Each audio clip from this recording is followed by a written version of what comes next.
Hello class 9, welcome to video apply with Nancy Gupta. हम पढ़ रहे थे chapter number 1 of civics, that is what is democracy and why democracy.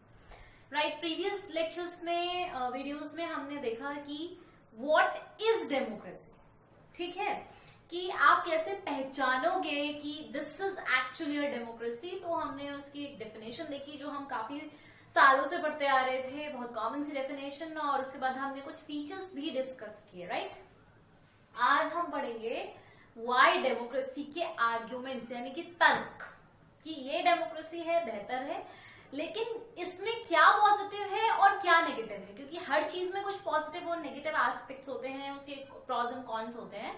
तो democracy के भी प्रॉज एंड कॉन्स हैं। तो आज हम वाई का पहलू, वाई के आर्ग्यूमेंट्स डिस्कस करेंगे। That is, let's begin with the positive one. आपकी बुक में उल्टा है, पहले नेगेटिव है फिर पॉजिटिव है, लेकिन मैंने सोचा कि पहले हम पॉजिटिव जानते हैं, ठीक है, कि पॉजिटिव बात क्या है। This is the positive aspect. Okay, positive aspect कह रहा है कि it allows us to correct our own mistakes. ये बेस्ट पार्ट है डेमोक्रेसी का स्टूडेंट्स, की ये हमें हमारी गलतियां सुधारने की हर बार एक मौका देता है, एक अच्छी अपॉर्चुनिटी देता है।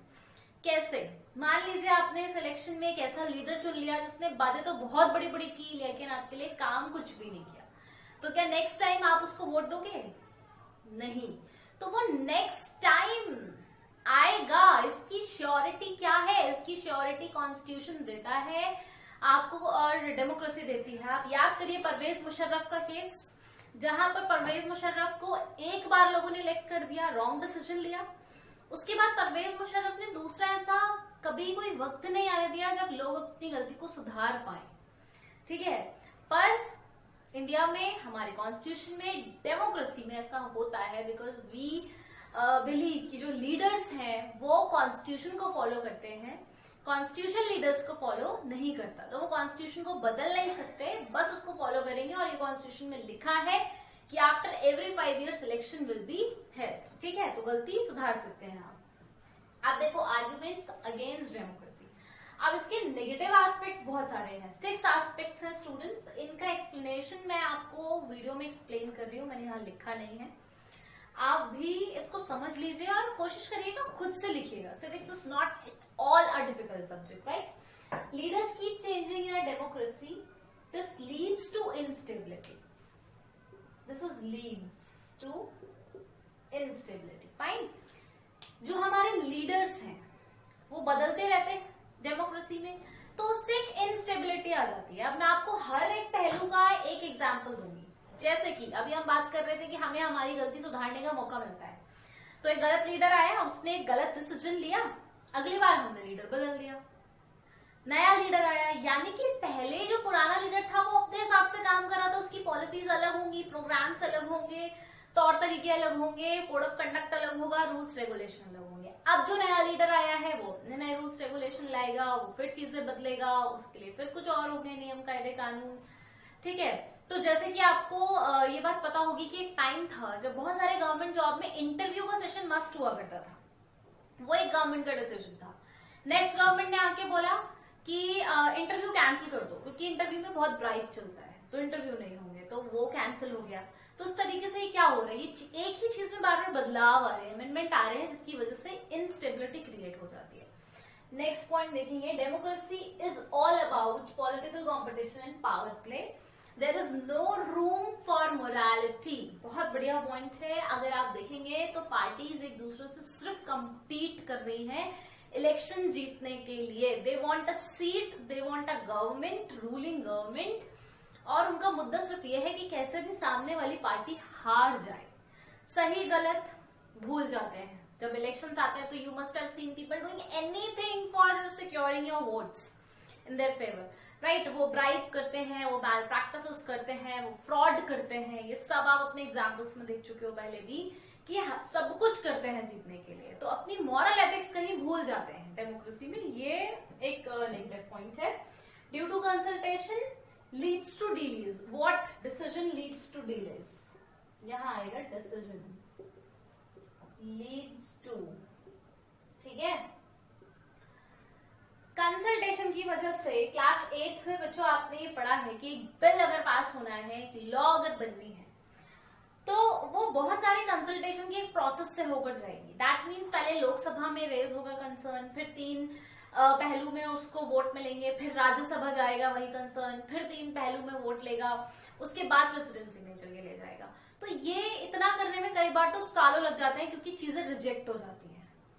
तो एक चीज पास होने में बहुत देर हो जाती है क्योंकि बहुत सारे कंसल्टेशन से वो होकर गुजरती है। तो ये डिसएडवांटेज है कि चीजें जल्दी नहीं हो सकती। अगर हमें कोई डिसीजन जल्दी चाहिए तो फटाफट नहीं हो सकता, it will take time. Elected leaders enable to take interest of the people and it makes to delay.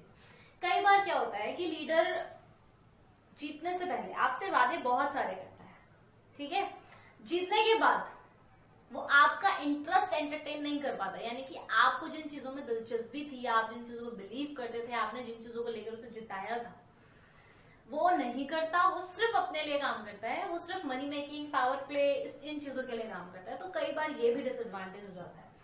Democracy corruption due to competition, ये आपको इन कनेक्शन आ रहा है। देखो बच्चों, थर्ड वाले पॉइंट से कि डेमोक्रेसी में करप्शन फैलता है। क्यों? क्योंकि it is all a game of competition. ये सिर्फ बात है इलेक्शन के टाइम की, पार्टी के आपस के कंपटीशन की। वो कंपटीशन लड़ने के लिए लोग सब कुछ करते हैं, तो ब्राइब भी करते हैं, करप्शन भी करते हैं और गलत चीजों को बढ़ावा भी देते हैं। तो ये जो कंपटीशन है ना, ये चीज ही ऐसी है। उस टाइम इलेक्शन में पार्टीज की जीतने की वो रेस ही ऐसी चीज है जो सब कुछ करवाते हैं, इवन मर्डर्स तक हो जाते हैं लोगों के। तो this is a negative aspect. Last वाला देखेंगे, ordinary people have lack of knowledge. ये एक बहुत अलग और बहुत इंपॉर्टेंट कंसर्न है। बच्चों देखो क्या होता है, बहुत सारे लोग ऐसे होते हैं ऑर्डिनरी यानी कि कॉमन पीपल में, आम जनता में, जिनको एक्चुअल नॉलेज नहीं होती कि वोट किस आधार पर देना है, सरकार किस आधार पर बनानी है। वो ये इस बात में कंफ्यूज हो जाते हैं क्योंकि because of their many multiple conditions. मैं ये नहीं कह रही कि लोग हमेशा गलत करते हैं, उनकी जो है आपसी माहौल या वो पर्टिकुलर उनकी जो व्यवस्था है वो ऐसी होती है। जैसे मान लीजिए पुअर पीपल है, कोई उनसे आके कह रहा है कि भाई we will give you food daily free of cost, आप हमें बस वोट दो, तो उनके लिए वो इम्पोर्टेंट है।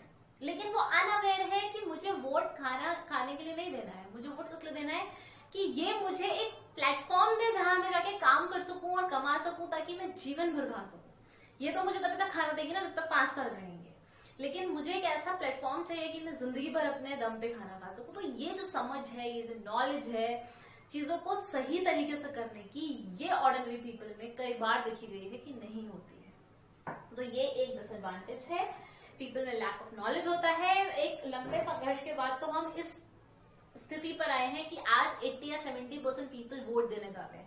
एक टाइम था जब केवल 50% पीपल वोट देने जाते थे। तो ये लैक ऑफ नॉलेज है, ये डिसएडवांटेज है डेमोक्रेसी का, अनअवेयरनेस ऑफ पीपल, राइट। सो ये सारे आर्ग्यूमेंट जो हमने पढ़े, इट वाज अगेंस्ट डेमोक्रेसी, ये डेमोक्रेसी के विरुद्ध है, खिलाफ है।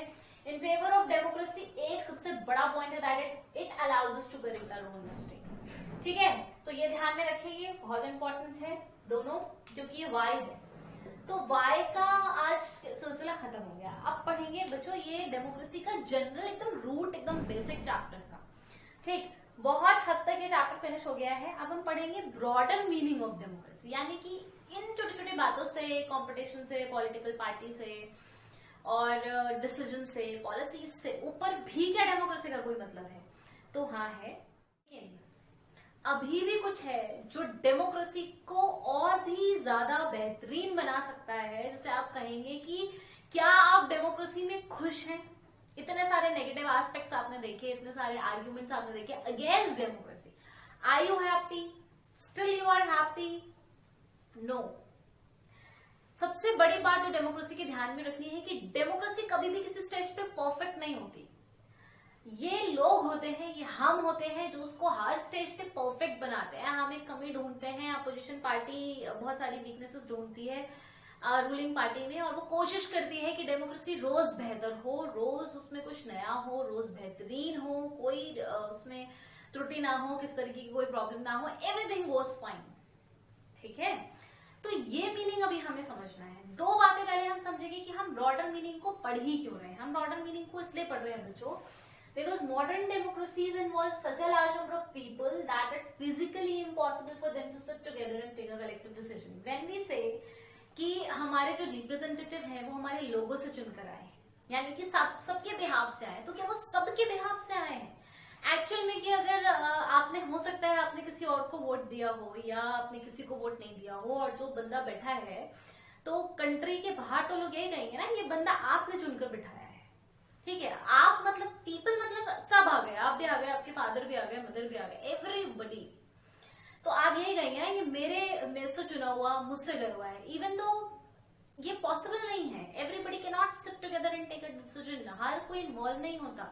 कभी कभार तो कुछ मेजर लोग कोई डिसीजन ले लेते हैं और वो हो जाता है एंड इट्स डन। जो वीक पीपल होते हैं या बहुत सारे लोग ऐसे होते हैं जो इग्नोर्ड होते हैं, उनके तो कितनी बार कितने डिसीजंस में कोई पार्टिसिपेशन ही नहीं होते। तो ये मीनिंग अभी हमें समझना है, ये ब्रॉडर एस्पेक्ट है डेमोक्रेसी की, एक अलग पहुंच है, एक अलग सोच है जिसको अभी हमने टच नहीं किया है।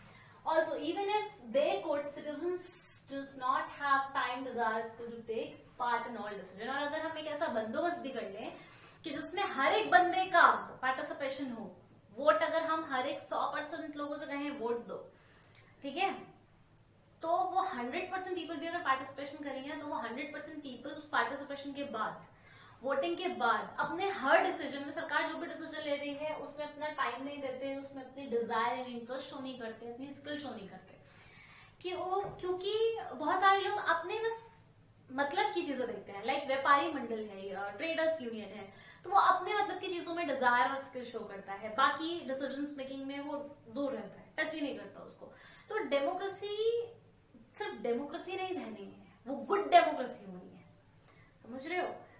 ये बात तो आप समझ गए हैं ना कि democracy is far better than dictatorship या नॉन डेमोक्रेसी या any other form of government, monarchy, bureaucracy, autocracy etcetera.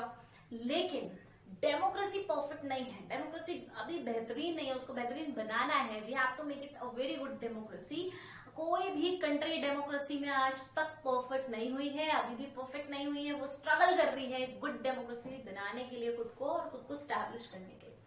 तो कुछ एस्पेक्ट्स हम पढ़ेंगे, देखते हैं, बहुत छोटे छोटे हैं, बहुत जनरल मतलब है ये लेक्चर खत्म करने से पहले। That is कि हमें डेमोक्रेसी पे नहीं रुकना, we want good democracy, we want these things to be eradicated, we want all the arguments against democracy to be eradicated. Identify weakness, हम ये चाहते हैं कि हम रोज अपने डेमोक्रेसी में कोई एक वीकनेस ढूंढें और उसको बेहतरीन करें। तभी आपने देखा होगा सुप्रीम कोर्ट या कोई लॉ पास होती है तो वो पुरानी चीजों में संशोधन लागू करती है, ठीक है, that is amendments. Then no country is a perfect democracy, मैंने आपको पहले ही बोला, and citizens participation is must। ये पहलू हम भूल जाते हैं, हमेशा सरकार को दोष देते हैं, गवर्नमेंट को दोष देते हैं, संविधान को देते हैं, डेमोक्रेसी को देते हैं, पुलिस को देते हैं, जज को देते हैं, हर किसी को दे देते हैं। But we never look into our participation. हम ये नहीं देखते कि हमारी भी जिम्मेदारी है, हम ये नहीं देखते कि पीपल पार्टिसिपेशन बहुत जरूरी है। अगर हम पॉलिटिक्स से दूर रहेंगे तो फिर हु विल रूल? वही लोग रूल करेंगे ना, वही लोग डिसीजन लेंगे। तो हमारा पार्टिसिपेशन होना वहां जरूरी है। If we want to bring a change तो हमें उसका हिस्सा बनना पड़ेगा। बच्चों ये एक बहुत मॉरल चीज है, मैं बच्चों को क्लासेस में भी बताती हूँ। ये जनरल है, ये डेमोक्रेसी की बात नहीं है, ये कहीं की भी बात है। अगर आप किसी भी पर्टिकुलर स्थिति में है जो आपको पसंद नहीं है, आप उसमें बदलाव लाना चाहते हो, तो आपको उसमें पार्टिसिपेट करना पड़ेगा। इट कैन नॉट हैपन कि आप बस बोलते रहो कि इसे बदलना है, ये अच्छा नहीं है, इट्स नॉट गुड, और वो अपने आप बदल जाएगा। आपके बोलने से नहीं बदलेगा, यू हैव टू पार्टिसिपेट, आपको जाके उसको बदलना पड़ेगा। समझ में आ रहा है? यानी कि ये समझ लो कि अगर गंदगी साफ करनी है तो उसमें उतर के साफ करनी पड़ेगी, दूर से नहीं कर सकते। तो ये हमें ध्यान रखना है कि अगर हमें डेमोक्रेसी को गुड डेमोक्रेसी बनाना है तो we have to be very active participant, और हमें एक्टिवली उस चीज में पार्टिसिपेट करना है। क्लियर है? बहुत जनरल था ये broader meaning of aspect of democracy. पूरे बुक में, सारे आने वाले चैप्टर्स में आप डेमोक्रेसी और उसके ब्रॉडर मीनिंग ही पढ़ते रहोगे, चैलेंजेस वीकनेसेस ही पढ़ते रहोगे। तो अभी तो शुरुआत है, इंट्रोडक्टरी चैप्टर है, आगे आने वाले चैप्टर्स और भी इंटरेस्टिंग हैं, बने रहिएगा। आज इस लेक्चर के साथ मैं चैप्टर नंबर 1 की क्लोजिंग डिक्लेयर कर रही हूँ। आपको कोई भी प्रॉब्लम है तो आप लिख के कमेंट सेक्शन में पूछ सकते हैं। नोट्स धीरे धीरे सारे बन गए हैं, सारी पीडीएफ तैयार है, बस लिंक अटैच हो रहे हैं। लिंक अटैच होते ही सब बच्चों को मिल जाएंगे। और जो मेरे पर्सनल जो मतलब जिनसे मेरा 1-to-1 इंटरेक्शन है, जिन्हें मैं पढ़ाती हूँ, जो 1-to-1 भी पढ़ाती थी, जो मेरे बच्चे हैं, उनको मैं पीडीएफ ऐसे ही प्रोवाइड कर, बहुत जल्द जैसे भी पॉसिबल हो रहा है उनको मिलती जा रही है। ठीक है, आप लोग अपने आपस में शेयर करते रहो पीडीएफ्स। डोंट डू लाइक ये एक को मिल गई तो अपने पास रख लिया, शेयर करो। ठीक है, दिस इज नॉलेज, जितना बांटोगे उतना बढ़ेगी। ठीक है, सरस्वती माता के साथ पंगे नहीं लेना।